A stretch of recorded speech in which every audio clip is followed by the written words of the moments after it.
everyone, it's me, Crafty Witch, and welcome back to my channel. So I am doing a short, well, maybe it won't be short, you know me, I tend to ramble, but I'm going to do a tour of my new old grimoire slash book of shadows. So I had filled up I had a 3-ring binder that had a 5-inch spine on it, and I had filled that up a few years back after having it for many years, and I've done a couple tours on that particular book of shadows grimoire. You can check it out, I have a playlist. And then after that I made kind of like a junk journal style book of shadows slash grimoire. It has a big giant dragon eye on the cover of it. Absolutely love that book, but what I didn't like about it was I couldn't move pages around because it was a bound book. It was actually an old Lady Gaga concert book that I used. And then after I filled that one up, I had no idea what I was going to do next. I wasn't sure if I was going to make a grimoire or a book of shadows. I wasn't sure if I was going to buy one. I wasn't sure what I wanted to use. And then this came back to haunt me. So this is actually a gift. I had received this back in, I think it was like 2006, 2007, somewhere in there.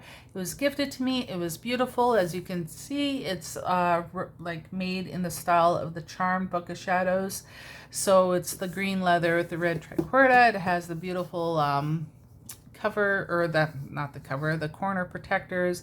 It's got the 5 ribs on the spine. It's got the ribbons to bookmark your pages. It's very large, so it is 11, just over 11 inches across, and it's 11 by 14 inches. So it's a very large book to work with. And so back in like 2006, 2007, 2008, I did add a few entries in here, not a whole lot, and I stopped working in it because it was so big and I found it really cumbersome. It is post-bound, so you can take the pages out and put them back in and rearrange it, which is lovely. It is very well made. I'm not sure if this is synthetic leather or if it's real leather. It feels like real leather, but it might be synthetic. I'm not too sure. But it's very well crafted. I have no idea who made it, but it's gorgeous. So I saw it, and because I've been using it as a decor piece for so many years now, like since I think the last entry I had in here was in 2008, so it's been a long time. It just sat there not being used. So I figured that, hey, you know what, I have this book, perfect time, let's just start using it. And so that's what I started doing.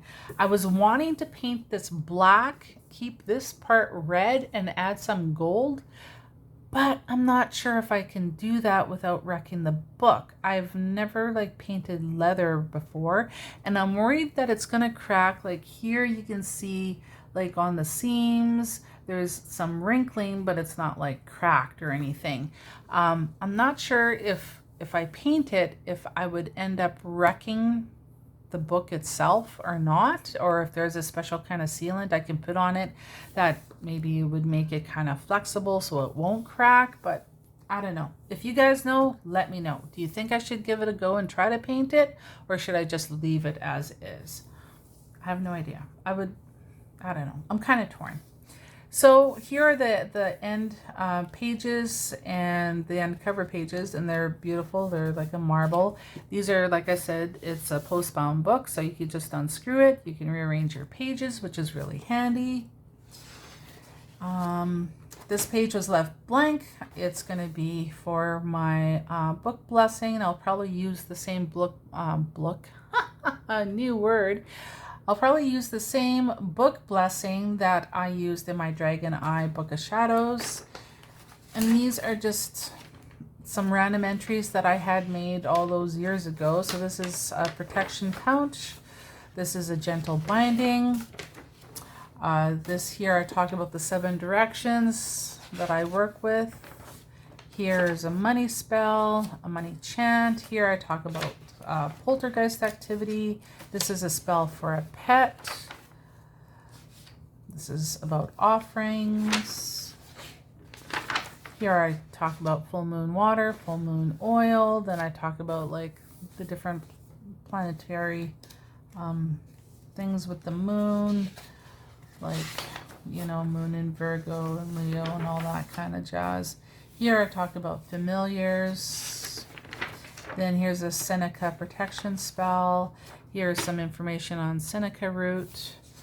And that is all that I had ever entered into here from like back in the day when I first received this book. So just a few entries, not very much, and I stopped working in it because it was so large. Like it's 14 inches by 11 inches, and it's a very large book to work in. So then I just stopped working in it. But I'm getting back into it now, so that's what counts. So here, in my original Grimoire Book of Shadows, I do include a lot of information about the tarot and different forms of divination. But in this particular one, I actually wanted to include a tarot deck. And there is a lady, an older lady, that was selling a bunch of like tarot cards, oracle cards, and she was selling them on Marketplace on Facebook, and she actually lives just a few blocks from where I do. So I bought them off of her, and there was this one set of tarot cards. They were kind of smaller, and I really didn't resonate too much with them, but I knew I still wanted to use them for something, and I decided, hey, you know what? I want to put them in here. They'd be perfect. Now, if you're going to do something like this in your own grimoire, I highly recommend that if you're going to glue them in like how I do, please glue them in all on the outer edge of your paper. Do not make the mistake like what I've done by gluing some in on the inside seam, and you'll see why in a minute. And as you can see, I'm no artist, but I want to fill in some space, and I love color, and yeah, so it's just random designs. So that is why you don't want to glue it in. It kind of makes the page stand up because the cards don't really bend, and it's like that for all of the remaining pages. So lesson learned. But as you go on further in the book, eventually it kind of lays more flat. So it's just like this in the beginning. So just included some keywords here and associations for each card. It's not a full in-depth thing. It's just kind of keywords and whatnot. And yeah, I really wish I had put all these cards on the outside instead of on the inside, but lesson learned. And then when I had extra space, like here, I would add like a witchy tip, and I would do like a little diagram of some spreads, or just give some, you know, little bits of insight. All my books are going down to my kids. They're being handed down to them. And I mean, my kids are, well, some are in their 30s already. I've got a 32-year-old, a 30-year-old, and my baby will be 28 this year. So I'm hoping they start having kids soon. I keep waiting. I don't know. And if they don't have kids, I don't know. I don't want this to die with me. It's got to get passed down to somebody somewhere. This is one of my favorite tarot spreads, oracle spreads I like to use. It's the horseshoe spread. It's one of my favorite ones. I enjoy working with this one quite a bit, actually. So yeah, I just incorporated random designs here and there. Like I said, if there was space, I would add a witchy tip to it. Yeah, so there's that. What else? This is the last page. I made the mistake of making these and then I put them in. So then my bamboo tree got kind of cut off in the seam, but it is what it is. And then here's the Celtic cross. This spell is to stop gossip. It's also known as the shut the F up spell. Very, very, very effective. Maybe one day, if you guys are interested, I'll do a video on it. There's other folks that have done similar videos on it. You utilize a lime. And I've done some artwork here, and then I just kind of glued it in. Just some pictures to show kind of what I was talking about. And yeah, it was very effective. Now, I used to get a subscription from Magic Macabre. They were a subscription box. I think they were on Etsy, and really enjoyed their subscriptions. And it was just kind of like a smaller version of the Witch's Moon subscription box that I used to get. I really enjoyed it. I might have to get back into it if they still offer that. But this one was a Morgan's Blessing spell, so I included that in here because I do work with the Morgan. And then here, kind of breaking away from my dark kind of aesthetic, I went with like light colors like pinks and all that kind of stuff, which is very out of the norm for myself. And this is kind of scrapbooky, I guess, but I included a recipe for ancestral oil and when to make it. And here's just a poem I wrote about the runes.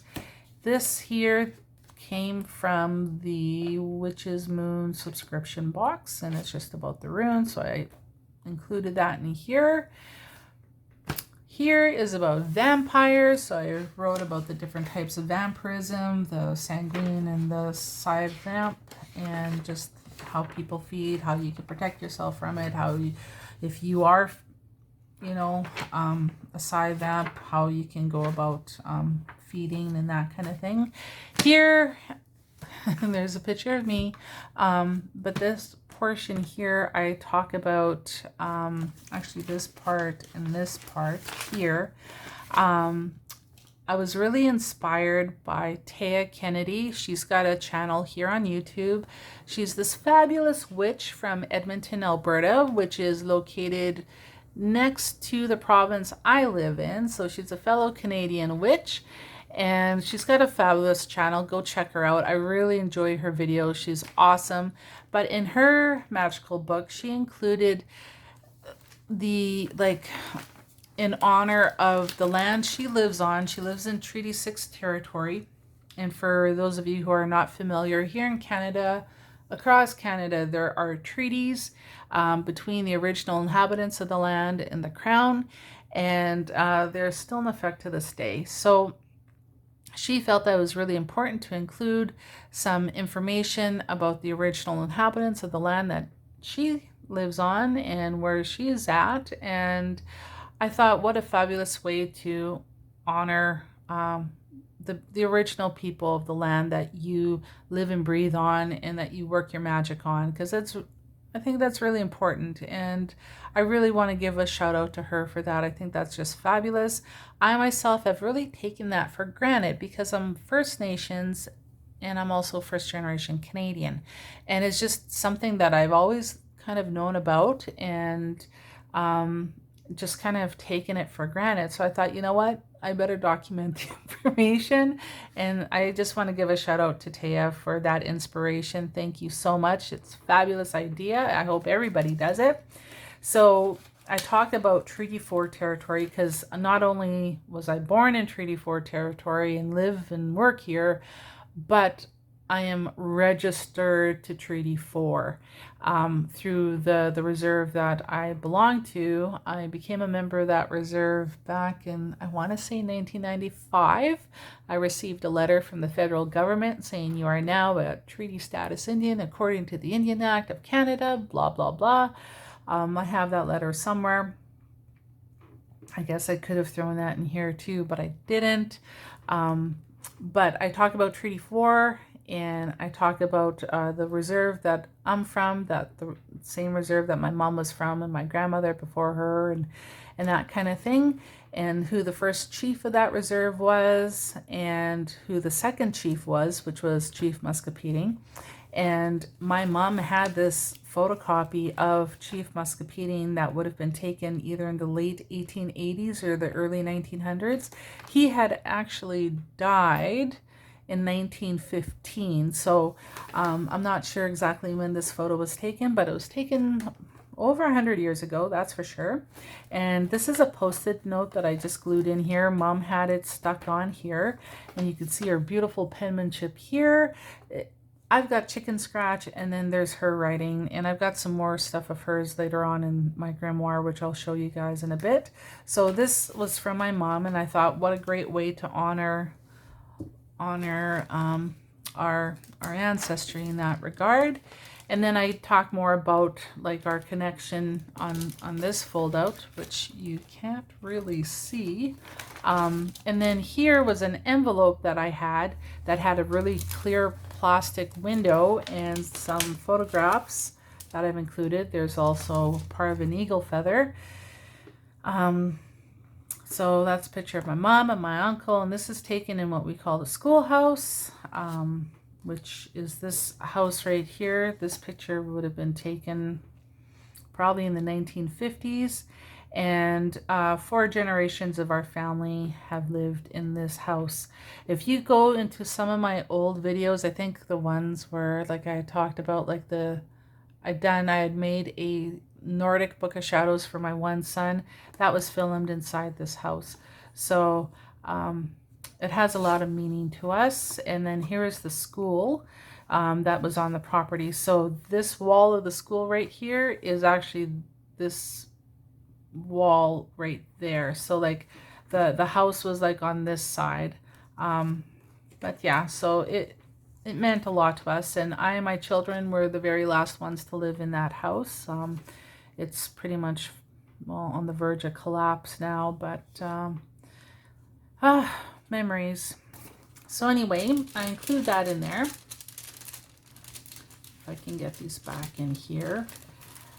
There you go. So like your grimoire, your Book of Shadows doesn't have to be anything spectacular or fancy. This was just an old envelope, and I just threw some black lace on there and then just glued it in, and it's perfect, right? Here is a map of the province I live in. So this is the map of Saskatchewan, and these are all the different treaties. So this is part of Treaty 6 territory, which goes into Alberta. This is Treaty 4, it goes into Manitoba, which is on that side. It also goes into a little bit into the Alberta portion, and I live in this area right there. So I included that, and then when you flip it open, it's going to be hard because I can't really show you guys, but on this page is actually a map of Canada, and it shows all the different treaties across the whole entire country. And so it just shows where the treaties are, and if you happen to live in treaty territory. This also belonged to my mom. It's a very old picture of Cree grass dancers, warriors. They were from, I guess, Beardy's First Nation. And here it says Duck Lake Northwest Rebellion. And the picture was taken between 1881 to 1882. And my mom had this for a very long time. So I included it in here as well, even though this area would be considered part of Treaty 6, but I threw it in our in my grimoire anyway. This here is really important. So there's different reserves, different First Nation bands that belong to Treaty 4, and this particular picture, it's if you can hear that, but it's kind of on thicker cardstock. It was given to me when I worked for the school division many years ago, and it is Chief Pasquale was one of the chiefs that signed Treaty 4, and this is his version of the treaty that he wrote, all in pictographs, and it covers all the treaty rights, and it's all been like deciphered. I know with this particular symbol here, it's like the hand with the fingers outstretched. They were having difficulty figuring out what this particular symbol meant, but they did figure out everything else that was on here. But at the time when we were given this, they had found some of these markings on stones, I think in Alberta, but a lot of the older people that would have known what this meant have unfortunately passed away. So I'm not sure if they did find out what this particular symbol meant, but it's always the arm with the like bent at the elbow and the hands are open like this. It meant something. I don't know what it means, but anyway, so he, Chief Pasqua, had written the version of Treaty 4 out. Like I said, it's kind of all in pictographs. It's all been deciphered. There was a really interesting story about how they came to get this back into their possession. It went up for auction in New York City at some fancy auction house, and it belonged to some collector at some point in time, but then the reserve was able to go, they sent 2 emissaries and they were able to go and retrieve this back. So that's just a really important thing too with regards to Indigenous history throughout North America, as well as South America, everywhere around the world. You know, when these collectors go and they have pieces of our history like this, and then they go and try to sell it for thousands or millions of dollars or whatever, you know, it's kind of nice if you can actually return it to the people that it really originally belonged to. How it wound up in the auction house is beyond me, but they're able to get it back. So anyway, had received a copy of this. It's a piece of our living history, even though it was written over 100 years ago. It's just really important to acknowledge and honor that. And again, I do want to thank Teia Kennedy for inspiring me to include this in my own grimoire. And it's something that does affect my daily life. So, yeah. Then I included some photographs here. So this is a picture of my mom when she was younger, and her sister that I'm named after. And this picture was taken in 1956. Here's a picture of my mom's parents. That's her dad. That's her dad up here too. So there he's wearing his eagle feather headdress. It's a picture of my grandmother's hands. This picture was taken in March of 1959. I think it was an accidental picture. I don't think they meant to take it. She's working in her kitchen. You could see her apron and her hands, and somebody had snapped a picture. But I really enjoyed including that in here. That's just something that reminds me of her. She was always into baking and canning. She'd done incredible, beautiful beadwork, which maybe someday I'll show you guys some of the stuff that I do have that she had made. And both of them were medicine people. They were well-known healers way back in the day. There was people that would come from the States and all across Canada to come and get healed and doctored, or what we call doctored by them, whether it was just a typical physical ailment or whether it was actual like what we call bad medicine, bad magic, that kind of thing that was sent to people. So yeah, I included that in there. I do a lot of ancestral work, and not just with the ancestors I personally know, but also, well, something happened to you. That was my son's cat.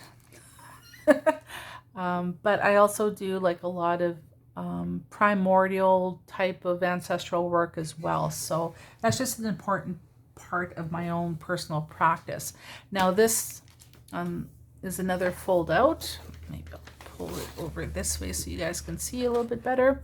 So a picture of me when back in the 70s. This would have been like 1977. I was with my grandfather, the same fellow that had the Indian headdress over here. A picture of me and my mom. This would have been in the early 90s. This was after a certain ceremony. And we're sitting on the ground and we're both looking kind of like, well, we look like we're judging something. I don't know what it is. We both kind of had this expression on our face, like, what are you doing? I don't know what was happening there. I don't even know who took that picture, but she had that picture. So I thought I'd throw that in here. So I just talk about my mom and family members and that kind of stuff. And this is my mom again and my 2 younger sons. And then on this page here, there's my mom and my oldest son and my youngest son. Here's a picture of my altar at one point in time. And this is that Dragon Eye Book of Shadows that I talked about earlier.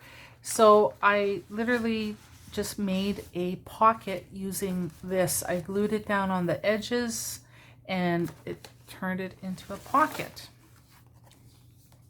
Me again in the 1970s. This is my dad and my stepmom. This was my dad when he was about 17 years old, and these are his brothers and his sister and his mom and dad. So I include that in there as well. This is, it was a memorial card for my dad, so we just took this picture and made that for him. So I include that in here. And it's really handy, like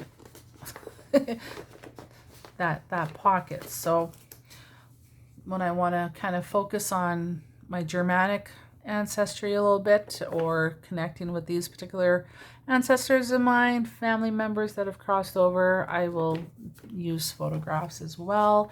This is my dad's family, our coat of arms, and so I just talk about our family history in that regard. And then I kind of talk more about my path and myself as well, like when I was born, where I was born, that kind of stuff. Now, the next few pages have this stuff here, and this is all my mom's stuff. So before she passed away, she started to write down her dreams and kind of like her own magical experiences, and some other like herbal information. So she just kept it in a file folder, so I threw it in here. I just wanted to preserve it. So that's that. She had beautiful penmanship. Oh my goodness. And compared to my chicken scratch, it's just unreal. So like here you can see my writing, and then this is all hers. So I just wanted to preserve it. It's important to me. I'm sentimental. My parents are deceased. About 95% of my family is deceased. So it just, you know, it's pretty much me, my kids, and I think a handful of cousins, and that's about it.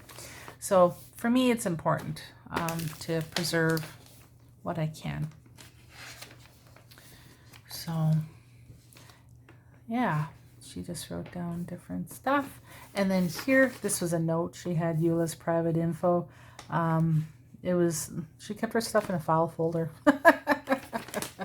And yeah, she liked Dr. Oz. She'd sometimes write down stuff from him. This here, I had written this, oh my gosh, this would have been like in the early 90s. And I'd given this to her, and she had kept it for years. It's kind of yellowed, and then she had an email too that she had printed off and kept, where her and this friend of hers were talking about medicines. They were sharing information about medicines through email to each other. So I just kept that in there, as you know, yeah. This piece of artwork here I got from Llewellyn's Witch Calendar, I think it's called, or Magical Calendar, Witch Calendar. I don't know. I've been collecting them since the 1990s, so they sat on my shelf for years and years and years. And then the last few years when I started to incorporate them into my grimoires. They got beautiful artwork, and it's just a nice way to still make use out of it. So with this particular picture, there's a lady here, and then there's all these folks kind of like up above. So to me, that represents ancestors. So then I incorporated that with some ancestral stuff that I included here. So these are some different ancestral calls I've written. Here I've talked about like how you can call upon your matriarchs or your patriarchs. I also made a couple pockets here. This is a little bookmark I made with, I didn't make it. It was a laser cutout of like a star, and I just strung a ribbon through it. Here's Medusa. I'm not an artist, but I try, you know. I really enjoy working with Medusa. Medusa has African origins, and that's where she originated from before she was brought into the whole Greek mythos. So if that is something you want to look into, by all means, please do so. Very powerful entity to work with. And I love the whole archetype of Medusa, and she's not the horrible monster people make her out to be. So, like I said, I'm no artist, but I tried. So I included this in here. That was a bit of a mistake. I don't know how that happened, but she wasn't supposed to have anything there. But yeah, so there's the snakes. And there she is. So here I do talk about Medusa, her African roots, on who she actually was, and included that in here. And then I go into the whole Greek mythology aspect of it. And then I go into like how you can work with her, what, you know, she's get to call upon for medicines and mathematics and healing and boundaries, transformation magic, if you want to tap into that warrior energy. She's also like a guide between heaven, earth, and the underworld. If you want to do any kind of spell work involving, you know, sexism, injustice, patriarchy, colonization, being able to adapt and survive, being able to heal trauma, to connect with the animal kingdom, snakes, anything like that, serpentine type of energies, you can call upon Medusa. Yeah, so I just talked about that, and that's it. There's there's a leaf here. It's a heart-shaped leaf. I always find little things from my dad, and he's crossed over as well, but I always find like random like heart-shaped items from him, and so I know that's my papa. And then here I had taken some of the pages out. They're just, it's easier to work on, and done some little bit of watercolor painting here, and stuck a little bee sticker on there, and that's it for my grimoire so far. So a lot of the basic information's already been covered in my black velvet one, so it's just kind of, yeah, that's just my journey so far. So that's it for now. My gosh, this is over 32 minutes long. Crazy, crazy, crazy. If you stuck out to the very end of this video, please comment sugar pie so I know you actually watched it all.